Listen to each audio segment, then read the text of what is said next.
What's up, everybody, and welcome back to another video from the 10-7 MMA channel. And today's video is about DDP, and I wanted to give him his credit and his due after what I thought was a tremendous fight and a tremendous effort. And obviously, if you guys follow the channel, I've been giving tons of praise to Khamzat. I've been making a bunch of videos about the fight, how I love the fight. I know a lot of people didn't find it the most entertaining and enthralling. I did. But anyways, I wanted to take a moment to pause to talk about Dricus and why I think he deserves our admiration after this fight. Somebody made an interesting comment on my YouTube channel saying, man, it's such a funny debate that people are going back and forth and trying to argue that the fight was exciting or not. He's like, it's just an emotional reaction. You can't necessarily control whether or not you found it interesting or not. You either did or you didn't. And I thought that was a really, really good point, in the sense that it's not worth arguing about, because you're right.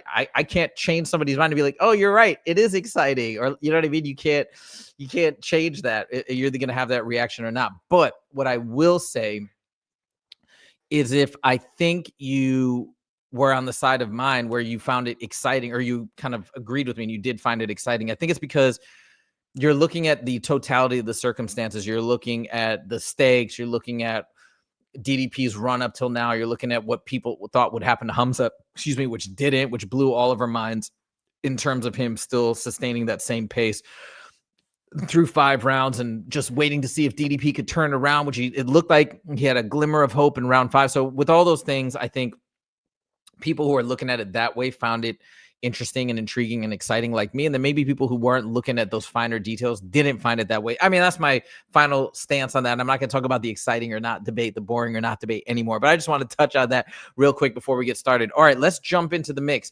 So DDP has a heart of a lion. Why? Why does he deserve our respect after this fight? Why should we sit back in awe of what DDP did, not be judging him, not saying it's a fraud check? And I haven't heard many people say it's a fraud check, thankfully, because I get that it's so annoying to me when people say that after he's been on this tremendous run. He gets 1 loss. So people have not been saying that to their credit. But let's step through the specifics. I got 3 reasons in particular.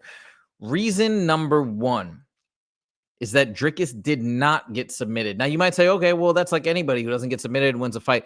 Dude, Khamzat was trying. Although the submission attempts didn't get logged, he was trying throughout the entire fight to constantly submit him, because we know Khamzat is there for the finish traditionally. He's not just trying to hold somebody in a position. He was trying to do damage. Say what you will about the lack of significant strikes, but he still landed like 500 plus strikes, which is insane.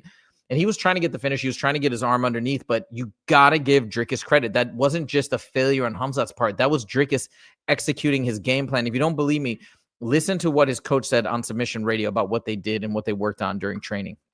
This is where the problem kicked in. Dricus this whole camp, I would put Dricus in on wrestling days, and we had a lot more wrestling days than stand-up days, because we knew that was what Khamzat was going to do.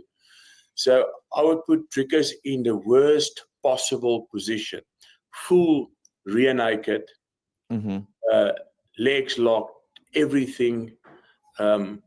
Worst scenario. Then I would say go. And Dricus took between 15 and 30 seconds to get out of any of those positions. And then we would start over. Next bad position, next bad position, next bad position, next bad. Every bad position on the wall, in the middle of the mat. And max 30 seconds, Dricus would get out, reverse and control position. Okay. The difference is with Khamzat is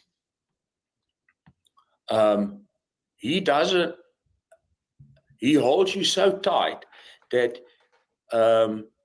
it's going to take another type of preparation. He holds you so tight and he's so in control of what he does.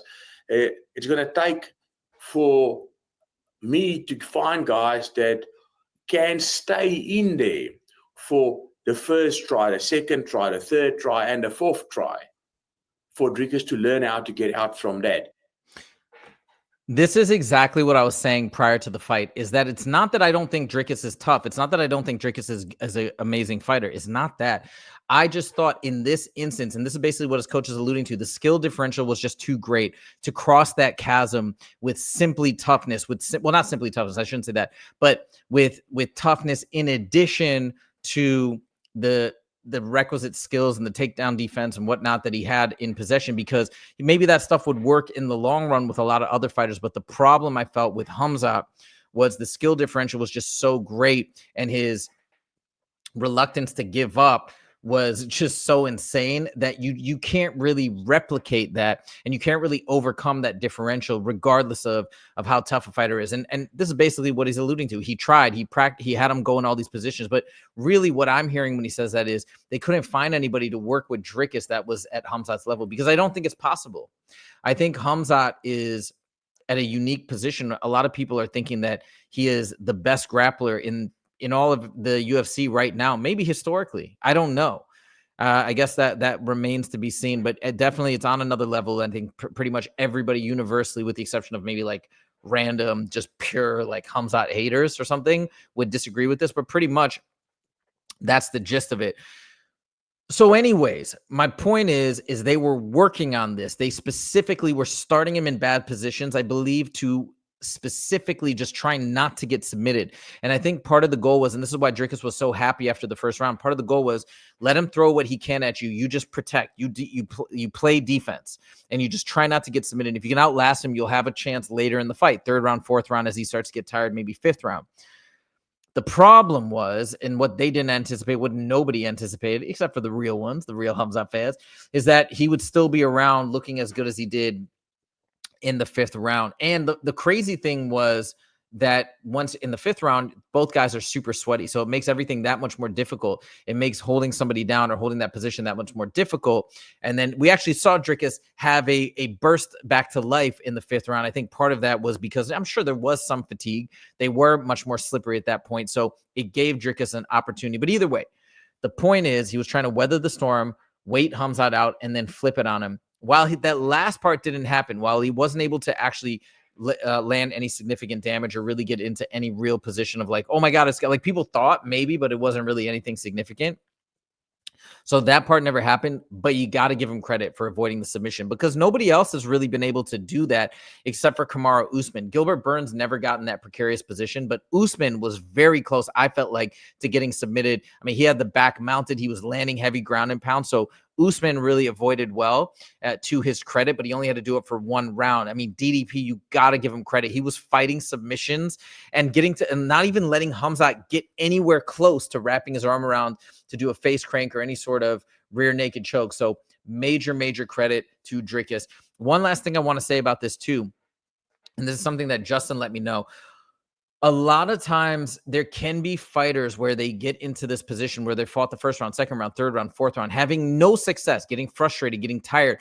Their will gets broken. And sometimes, Justin has told me this as a UFC fighter and having been in there, sometimes fighters will intentionally look for a way out when they're just totally mentally, emotionally defeated. And that means they might even let the submission happen to some extent. I'm not saying give up, like fully tap out or something like that, but their desire to fight this thing that just keeps happening incessantly for so long starts to wane, and that's how the submission can happen. So it's like the fighter's will gets broken. That never happened with DDP. Imagine how frustrating it must have been for him to just constantly be on the ground, constantly be held down in the crucifix position for 15 minutes. Yet despite that, he kept fighting the submissions till the very bitter end. And Khamzat was trying. He was trying to get that finish. You got to give him credit. I made that video about toughness being the ultimate differentiator. I think you have to give Dricus credit for that absolute toughness, showing it in spades when, unfortunately, he was just outmatched grappling-wise, which is what I thought, what everybody kind of thought was going to be the problem for Dricus. And yeah, unfortunately, he just couldn't overcome that. But he stayed strong. He stayed in there the entire time. The next point that I think we have to give Dricus massive credit for, and this is a real one, this is a true one, this is a guy dedicated to the sport. He's back in the mix working on his deficiencies in the hopes of an eventual rematch with Khamzat one day, right away, and his coach too. So listen to this excerpt from his coach in terms of what he says transpired the Saturday night / Sunday morning after the fight. I love this, man. I love hearing about the dedication, the unbreakable will. We see the unbreakable will in the octagon. This is the unbreakable will outside of the octagon, getting right back into the work, no time off. Let's get it. Let's improve. Check it out. Well, I've actually started this morning. I only got into bed this morning at like 4 o'clock, but I was up with messages and voice calls and WhatsApps all over the world to the right people. I know who the right people are, and the right people are willing to help us 100% to beat Khamzat. So all I needed there, yes, go ahead. So there it is. I mean, I think that's pretty significant, getting right back in there, wanting to work on these deficiencies. Think about how many other fighters, I mean, you can't really say that here because it was so dominant. 50-42 realistically is what I think the scores should have been. It was so dominant to say something like, I guarantee we think we could get him again. We just made some mistakes, but we'd love to have that rematch right away. And we think we could get him. But to instead just admit and be like, look, he has the edge, and we have a gap to cross before we even think it makes sense to have a rematch, because otherwise we think it will go the same way. To have the humility to approach it that way and to just be like, hey, I'm going to get back into work. We're going to get the right wrestlers in there. We're going to start working on these deficiencies. I think that says a lot. And again, goes back to DDP having the heart of a lion, both in the short term within the cage, but in the long term for the long game, almost like a marathon, right? In terms of acquiring these skills, he's got it in spades. He's getting right back to work. So I give props to both of these guys on that front to have that mindset. Like guys like Merab, who the day after his title defense comes out victorious, he's out there the next morning running, because why not? Why not? Why not have that mindset and get back in there? You could still maybe go on a trip, but why not keep training? And why not stay locked in, not get to a point where you have to bounce back from a week of bad eating? I mean, I don't know. I like that. I feel like that's going to another level of competition, another level of preparedness and focus that can only pay dividends down the line. So another reason that we have to give DDP a lot of credit. And then the final reason, in the 5th round, he had that little bit of success. He had the glimmer of hope. And look, he took Khamzat down. That's never happened. His takedown defense prior to this was 100%, now dropped to 85%, which I believe means that it's 1 for 7. Because that's approximately, they rounded, obviously. It's not exactly, but I think it's around 1 out of, he's probably had 6 attempts. And that was the one that got through. And it's actually pretty interesting because I don't think most people even want to try to take him down. Maybe a couple of people have, but most people just shy away from it and want to keep the fight standing. And granted, it wasn't just a straight shot, but they got into a clinch and he was able to flip him over and get on top of him. That was the scary moment, I think, for Khamzat fans when he had this position. We're like, oh my God, 5th round. This is what DDP does every time. And again, going back to the grit, staying in there, staying mentally sharp, not getting defeated, not getting emotionally beaten. He was still dialed in to the very last moment where there was a glimmer of hope, a chance. He got on top, but then Khamzat eventually reversed it. And if I remember correctly, Khamzat finished the round on top. But you have to give DDP credit, okay? Got the first ever takedown landed on Khamzat. So there are some positives that we can extract if you're a massive DDP fan. I am a massive DDP fan. I'm just a bigger Khamzat fan, and I was rooting for Khamzat just to say, but I'm still a DDP fan. And he's going to have other opportunities, and that's where the toughness and his mental strength is going to take over. Justin has told me many times that he thinks, from the fighter's perspective, it's much harder to get back to the title than to stay and retain it. And I think it takes greater mental strength, greater mental fortitude, like, we see with Alexander Volkanovski, who's gotten back to the top. It's going to be tough. You need that mental strength. And I think it's going to really come in handy for DDP here to stay strong in the division and stay in there and hopefully win his next fight after this devastating loss, his first loss in the UFC. So we shall see what happens. I think Dricus is still going to be around doing his thing. I think he's still going to be a blast to watch. I've heard a couple suggestions thrown out for his next fight. I've heard RDR. I've also heard Fluffy Hernandez. I think they're both interesting options. I think Fluffy could be a great one, especially if they're going to work on the wrestling and want to try and fix that deficiency. You could maybe test it on somebody like Fluffy and see how that fight goes down and transpires. But I don't know. We shall see. I'm not a matchmaker. I'll leave that up to the UFC. Either way, massive props to Dricus. And again, another thing I didn't put in the slides, the way he approached the end of the fight, right? He gave us a very, very humble speech of congratulations. He had good sportsmanship with Khamzat Chimaev. I was up there clapping my hands for him. I was very happy to see him do what he does, show up and show out and be somebody that people can look up to from the way that he carries himself, the way that he presents himself. So I thought he handled the outcome of the fight the way it went with absolute class, like he always does. And yeah, it was a pleasure to watch him. And it was a pleasure to see him go up against Khamzat, because I think the way that his career has gone up till now, coming in 9-0, now 9-1 in the UFC, but being 9-0 coming in, it just made for the perfect matchup and the most exciting fight I think you could have possibly had, just in terms of the lead up and in terms of what was at stake and the matchup and all these interesting factors. So anyways, that's all I got to say. DDP, massive credit, massive respect, massive props. You do have a heart of a lion, and it was an honor to get to be there in person and watch this fight unfold. Let me know what you guys think in the comments. Do you guys also agree or do you disagree with my take? Let me know. Happy to hear all perspectives. That's all I got for you. Thank you guys so much for joining. We'll see you in the next video. Take it easy.